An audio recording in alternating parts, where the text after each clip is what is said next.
Penggunaan hashtag pada video YouTube, apakah itu masih berlaku di Google atau tidak? Simak video ini hingga selesai. Hai, jumpa lagi dengan Munaji, berbagi sebisanya seadanya tentang AdSense, blogger, YouTube, dan lainnya. Kesempatan kali ini masih tentunya mengulas seputar pertanyaan yang masuk melalui blog ataupun channel munaji.com. Dan pertanyaannya adalah hashtag digunakan pada video YouTube ataupun artikel ataupun media sosial mungkin ya. Apakah algoritma masih berlaku atau tidak? Apakah akan dianggap sebagai spam? Jadi untuk pembahasan ini saya sudah pernah membuat artikelnya di munaji.com pada tahun 2018. Jadi mungkin ini ada yang masuk komentar pertanyaannya, apakah masih berlaku atau tidak hashtag tersebut di algoritmanya Google? Dan menurut jawaban saya masih berlaku selama hashtag tersebut itu masih memenuhi atau mengikuti kebijakan dan pedoman. Nah, untuk lebih jelasnya kayak gini ya. Mengenai hashtag mungkin ada yang tahu ataupun yang sudah tahu. Jadi yang sudah tahu mah boleh di skip saja ya. Jadi yang kalau belum tahu ya, jadi penggunaan hashtag pada channel terutama ya, ini karena kita berada di YouTube, dan juga nanti saya akan sedikit menjelaskan pada artikel ataupun media sosial. Oke, jadi keuntungan menggunakan hashtag itu sendiri adalah tanda crash, biasanya diawali dengan tanda crash maksudnya ya, ataupun pagar seperti ini. Lalu misalnya ditambahkan dua kata, yaitu misalnya belajar YouTube. Diawali dengan crash tanpa spasi, belajar YouTube tanpa spasi juga kayak gitu. Jadi dua kata dijadikan satu. Nah itu biasanya akan menjadi suatu link. Jadi link yang hidup kalau diklik itu akan mengarah kemana. Dan biasanya kalau ada link hidup itu akan menjadi warnanya biru atau bagaimana. Nah itu. Jadi keuntungan pertama menurut versi saya, dan ini juga sudah dijelaskan di blog, yaitu memudahkan untuk pencarian. Yang keduanya adalah menaikkan rating ya, dan ketiganya adalah menjadikan ciri khas ataupun label ataupun merek. Misalnya kayak gini ya, pertama untuk memudahkan pencarian. Jadi contoh semisal kayak gini, saya mencari channel saya munaji.com, karena saya juga di YouTube itu untuk channel ini khususnya setiap hampir semuanya channel video saya itu menggunakan hashtag munaji.com. Nah ya, jadi itu biasanya ada di bawah judul, bisa dilihat mungkin di situ ada munaji.com ya, munaji.com bukan munaji.com ya, munaji.com. Nah itu merupakan nama channel saya dan itu menjadi brand saya atau merek saya. Ketika kamu mencarikan atau mengketik dengan kata munaji.com dengan ada pagar di depannya, pasti akan mengarah ke channel saya. Jadi ya itu kenapa dimudahkan untuk pencarian. Yang keduanya, apabila ini masih poin satu tapi uraiannya. Jadi apabila misalkan munaji.com itu menggunakan hashtagnya itu belajar YouTube. Nah orang yang mencari belajar YouTube, maksudnya channelnya yang membahas tentang belajar YouTube itu akan sangat banyak ya, mungkin bisa ratusan atau jutaan orang yang mempunyai video dengan tema belajar YouTube. Dengan istilahnya kita menggunakan hashtag belajar YouTube tersebut, otomatis video kita akan menjadi salah satu dari pencarian tersebut dari belajar YouTube. Nah itu, jadi akan memudahkan pencarian. Nah masalah menjadi page one atau tidak, itu tergantung bagaimana tema kita, bagaimana metadata kita, dan juga bagaimana jumlah tonton yang akan dihasilkan. Kayak gitu kira-kira ya. Terus yang keduanya, menaikkan rating, yaitu hasil dari studi ya. Dengan kita memiliki brand tadi, maksudnya hasil pencariannya lebih signifikan ya, lebih mengkerucut kepada tema tersebut, maka hasilnya itu nanti akan menaikkan rating dengan jumlah yang banyak ditonton. Artinya dari hasil pencarian tadi itu bisa saja menaikkan rating. Yang terakhir adalah ciri khas ataupun brand. Jadi saya memiliki brand atau ciri khas yaitu munaji.com ya.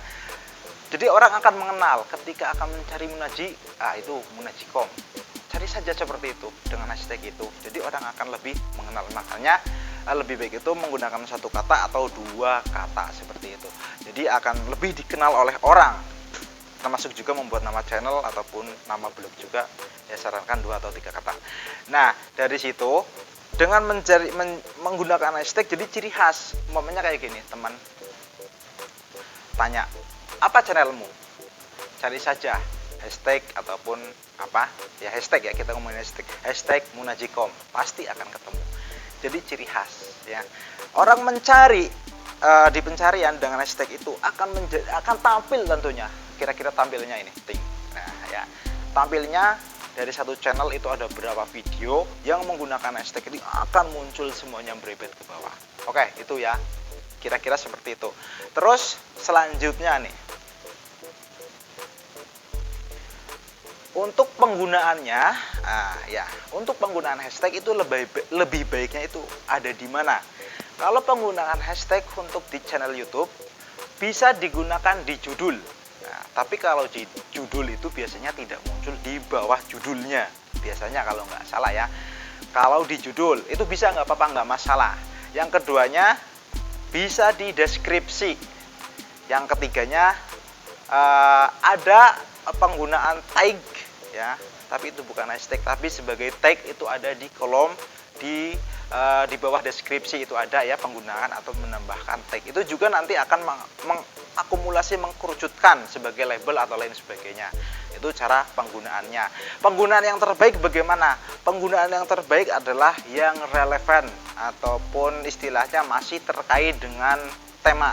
Nah, tema video ini membahas tentang YouTube atau blogger ya, lebih baik saya menggunakan hashtag ya, yang terkait misalnya belajar YouTube, monetisasi channel misalnya kayak gitu ya, itu masih terkait. Tapi kalau berlebihan, misalnya saya membahas tentang YouTube tapi yang saya tag, yang saya gunakan hashtagnya itu adalah tentang sesuatu di luar dari itu ataupun yang bahkan tidak sesuai dengan kebijakan, diantaranya adalah konten yang menyindir orang, misalnya menjelek-jelekan orang ataupun mengajak sesuatu untuk keburukan, itu yang tidak dibolehkan oleh Google.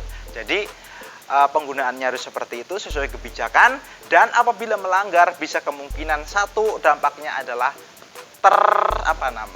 jadi terbawah ataupun bahkan tidak dimunculkan di pencarian ya, itu masih resiko berat. Yang lebih beratnya lagi bisa saja videonya itu dihapus oleh Google ataupun YouTube, kira-kira seperti itu ya. Jadi tentunya masih berlaku ya penggunaan hashtag untuk di YouTube. Dan sekarang kita akan sedikit menambah, yaitu hashtag pada artikel ataupun weblog ataupun website ataupun media sosial. Kalau di media sosial tentu ya, itu semuanya rata-rata menggunakan hashtag, bahkan Twitter, bahkan setahu saya itu keberadaan hashtag itu digunakan itu berada di Twitter ya, itu menggunakan keras itu. Jadi bisa menentukan mana yang viral, mana yang tidak, itu biasanya ada di trending maksudnya di Twitter. Yang keduanya di media sosial seperti misalnya TikTok ataupun Instagram, itu hashtag penggunaan itu bisa membantu menaikkan merek brand ataupun kita mengikuti tren viral. Kalau di media sosial itu tidak ada aturan khusus mungkin ya. Kurang paham, saya kurang mempelajari hal itu.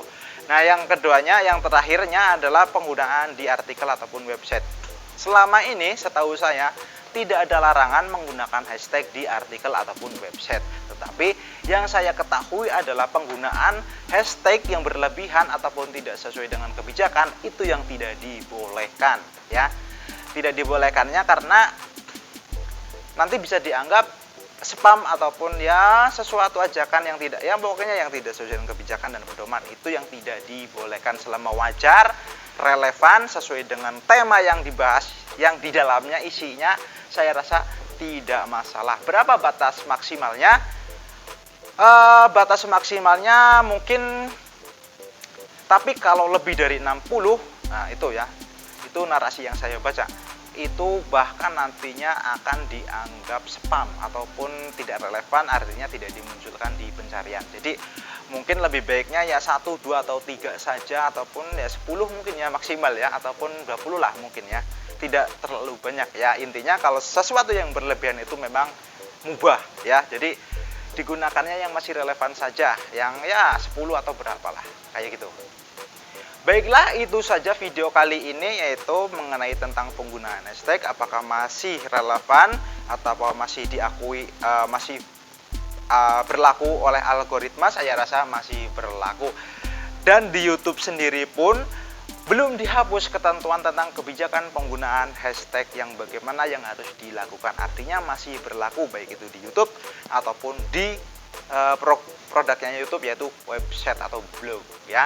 Intinya penggunaan hashtag itu masih berlaku. Yang selanjutnya yang tidak dibolehkan adalah hashtag yang berlebihan dan tidak sesuai dengan kebijakan dan pedoman. Itu saja, semoga bermanfaat. Dan juga jangan lupa untuk tekan tombol subscribe. Terima kasih, salam.